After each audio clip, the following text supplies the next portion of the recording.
Aaron, el afroamericano que rompió el récord de jonrones de Babe Ruth, ponchó más veces que el 99% de los jugadores que llegan a las grandes ligas. Sin embargo, no lo recordamos por los ponches, solo por los jonrones. Él creía que después de cada ponche, si tuviera otra oportunidad, conectaría un jonrón. Todos los que encuentran su camino a Jesucristo se dan cuenta de que en algún momento fallaron miserablemente en su relación con Dios. Vienen a Dios no con una lista audaz de demandas, sino con un espíritu humilde que necesita una segunda oportunidad. No entiendo completamente de dónde sacamos la imagen de Dios siendo un anciano enojado con una larga barba listo para sacarnos del espacio por cada error que cometemos, pero no vino de la Biblia. Porque la Biblia me informa que nuestro Dios es un Dios de segunda oportunidad. Tomó a un asesino de nombre Moisés y lo convirtió en un gran líder nacional y espiritual. Tomó a un mentiroso y engañador llamado Jacob y lo puso por piedra angular de una nación. Tomó a un adúltero y asesino como David y lo usó para escribir muchos de los salmos para fortalecer y animar al pueblo de Dios. Tomó a una mujer que había estado casada y divorciada 5 veces y ahora vivía con un sexto hombre y la convirtió en la primera evangelista en ir a Samaria. Tomó a algunos de nosotros que sabemos lo que éramos y nos convirtió en lo que nos estamos convirtiendo hoy. En nuestra lectura del Antiguo Testamento, nos encontramos con el rey Manasá. Manasá tuvo la oportunidad de tener el mayor impacto en la nación de Judá porque él fue el rey que reinó por más tiempo. Gobernó durante 55 años. Su padre había sido un rey que amaba al Señor e hizo mucho para que la nación volviera a servir a Dios. Tan pronto como Manasá tuvo la oportunidad, deshizo todo lo que su padre había tratado de hacer espiritualmente por la nación. Manasá pasó la mayor parte de sus 55 años haciendo lo malo ante los ojos del Señor.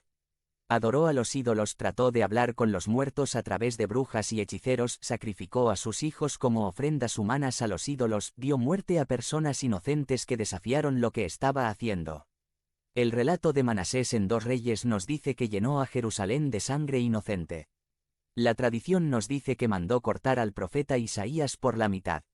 Manasá estaba lleno de orgullo. No tenía que responder ante nadie. No se disculpó con nadie por nada de lo que hizo. A él podría importarle menos Dios. Pero un día Dios decidió que ya era suficiente. Dios envió al rey de Asiria a invadir Jerusalén. Manasá fue capturado y le pusieron un gancho en la nariz y cadenas en sus manos y pies y se lo llevaron como si fuera un animal salvaje. Este antiguo rey fue arrojado a una prisión asiria. Todas las riquezas y el poder del que se había jactado ahora significaban absolutamente nada. Ninguno de los muchos ídolos que había hecho y creado podía hacer mucho para ayudarlo. Su situación era desesperada y él estaba indefenso. ¿Cuántos Manasá están con nosotros hoy que solo están esperando que venga alguna circunstancia en la vida y los humille? O, puedes estar en la cima ahora y el futuro puede parecer brillante, y no ves la necesidad de Dios en tu vida.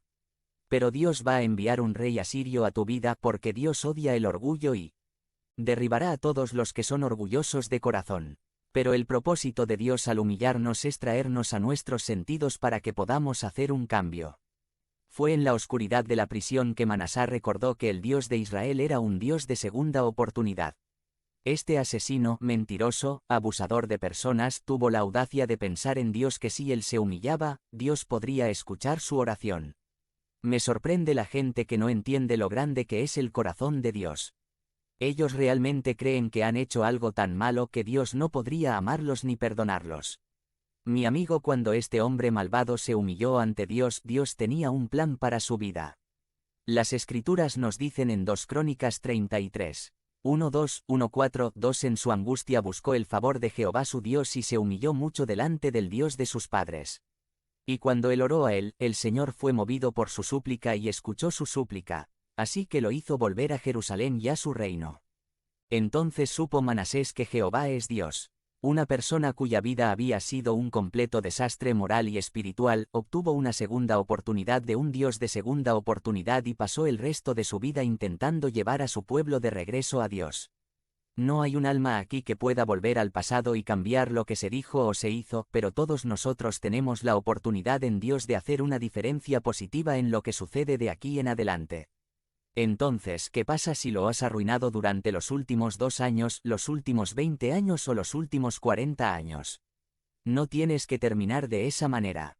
En algún lugar, como cristianos, asumimos la tonta noción de que una vez que entregamos nuestros corazones al Señor, no necesitaremos una segunda oportunidad de parte de Dios.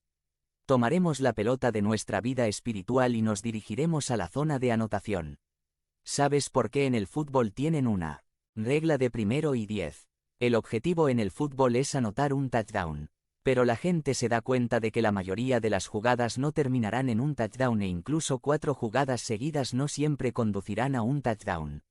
Entonces instituyeron la regla: si puedes mover la pelota 10 yardas en 4 jugadas, puedes comenzar de nuevo con 4 nuevas oportunidades de alcanzar la meta de conseguir un touchdown. Con demasiada frecuencia como cristianos queremos anotar un touchdown espiritual todos los días en lugar de conseguir los primeros intentos. Por ejemplo, hoy voy a ser el mejor esposo cristiano que el mundo haya conocido jamás.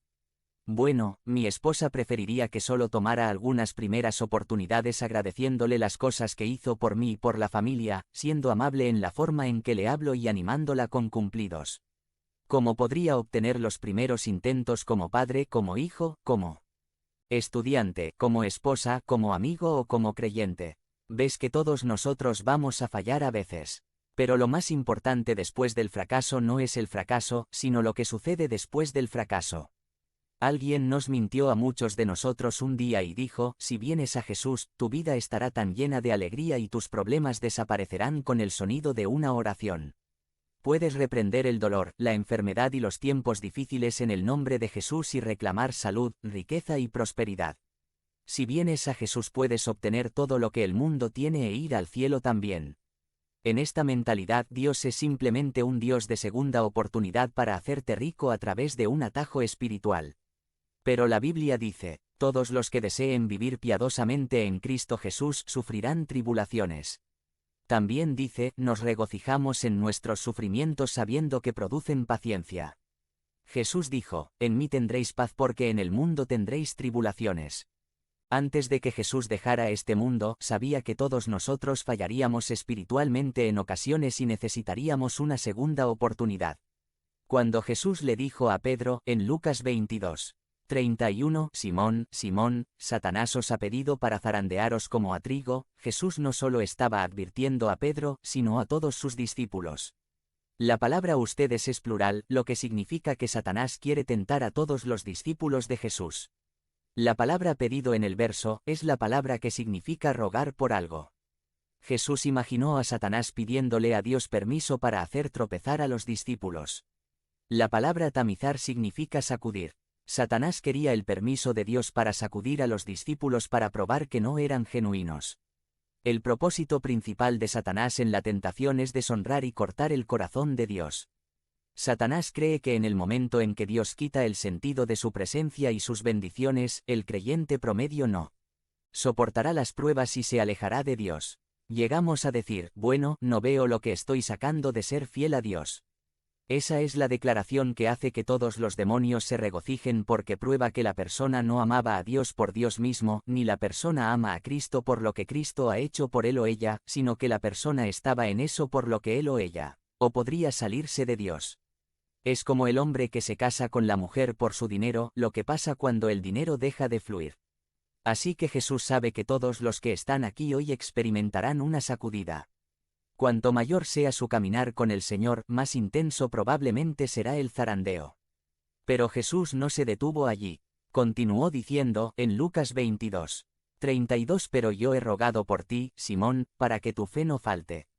Y cuando te hayas vuelto, fortalece a tus hermanos. Una cosa que tenemos a nuestro favor es que nada de lo que hacemos toma a Dios por sorpresa. Jesús está orando por nosotros. Otra cosa que es alentadora es que Jesús no considera los fracasos en el camino como un fracaso de nuestra fe. Oró para que la fe de Peter no fallara, sabiendo muy bien que Peter pronto estaría cometiendo un gran error. Jesús está diciendo: sí, sé que realmente lo vas a arruinar, pero después de que lo hayas hecho, simplemente regresa y fortalece a todos los demás. Marcos nos dice que Jesús también dijo: todos ustedes caerán porque está escrito, heriré al pastor y las ovejas se dispersarán. Esta era la última noche que Jesús iba a estar con los discípulos. Los guardias iban en camino a buscarlo para arrestarlo y darle muerte. Entonces, cuando Jesús dice esto, tiene una mirada de extrema seriedad en su rostro. Pedro pudo ver el dolor en los ojos de Jesús y le dijo: Señor, estoy listo para ir contigo a la cárcel y a la muerte. Aunque todos caigan, yo no lo haré. Pedro hizo su declaración con tanta audacia y convicción, pero independientemente de cuán admirable sea la intención de la declaración, debe fallar por dos razones. La primera razón es que contradice lo que Jesús ha dicho. Ninguna cantidad de fe o creencia puede deshacer la palabra de Dios.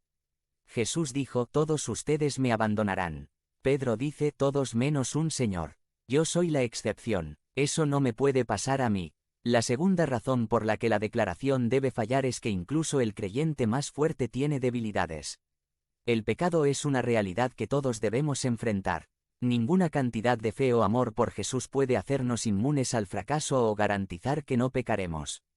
Es solo cuando dependemos de Dios con un reconocimiento: Señor, sé que no puedo manejar esto por mí mismo, que evitaremos repudiar a Jesús por alguna palabra o acción. Jesús había tratado de decirle a Pedro: necesitas saber que soy un Dios de segunda oportunidad. Jesús dice: mira, Pedro, antes de que el gallo cante 2 veces esta noche, tú mismo me repudiarás. Pedro simplemente no podía verlo. Negar Jesús de ninguna manera posible. Pedro quería insistir en que él entendía completamente a Jesús, la misión de Jesús y el propósito de Jesús, y él, Pedro, estaría allí hasta el final parado a su lado. Pedro realmente quiso decir lo que dijo. Cuando los soldados romanos vinieron a arrestar a Jesús, los discípulos eran superados en número. Cuando agarraron a Jesús y lo arrestaron, Pedro debe haber pensado: bueno, es hora de aguantar o callar.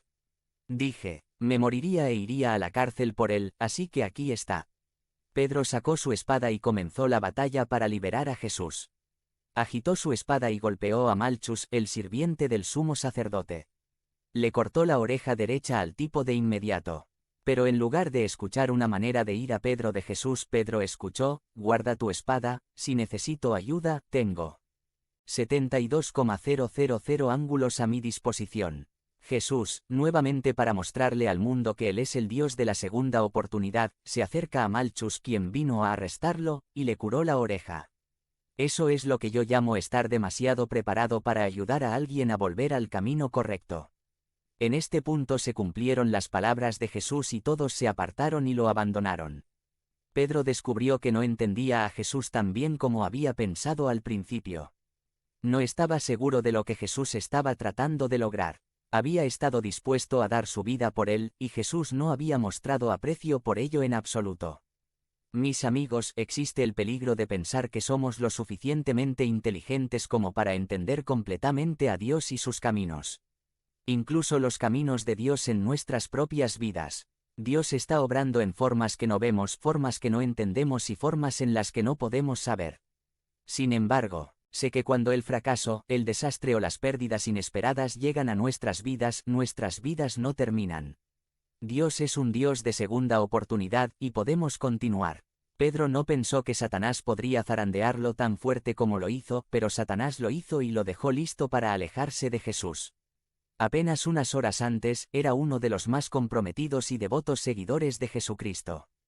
Pero una caída puede llegar tan rápido a nuestras vidas si no tenemos cuidado. Pedro siguió a Jesús de lejos para ver qué le sucedía. Mientras estaba sentado en el patio tratando de pasar desapercibido entre la multitud, una criada se le acercó y le dijo: «Tú también estabas con Jesús de Galilea». Peter trató de encogerse de hombros diciendo: «¿Quién? Yo, no sé de qué estás hablando». Antes de que nadie más pudiera interrogarlo, Peter se levantó y caminó hacia la entrada al patio. Por primera vez en al menos 4 años, Pedro niega haber estado con Jesús. Una vez que llegó a la entrada y se paró allí, otra joven lo vio y dijo: «Oiga, este hombre estaba con Jesús de Nazaret. Lo reconozco como uno de los 12. Quién sabe, tal vez ella estuvo allí cuando Pedro ayudó a Jesús a alimentar a los 5000, o cuando Jesús resucitó a Lázaro de entre los muertos, o cuando Pedro bajó de la cima de la montaña con Jesús». Pero nuevamente Peter trató de fingir diciendo: «No conozco al hombre». Me parece interesante que no dijo: «No conozco a Jesús». Pero Peter cometió un error mortal. Siguió abriendo la boca, tratando de ser uno de los chicos. Al mover la boca delataba su acento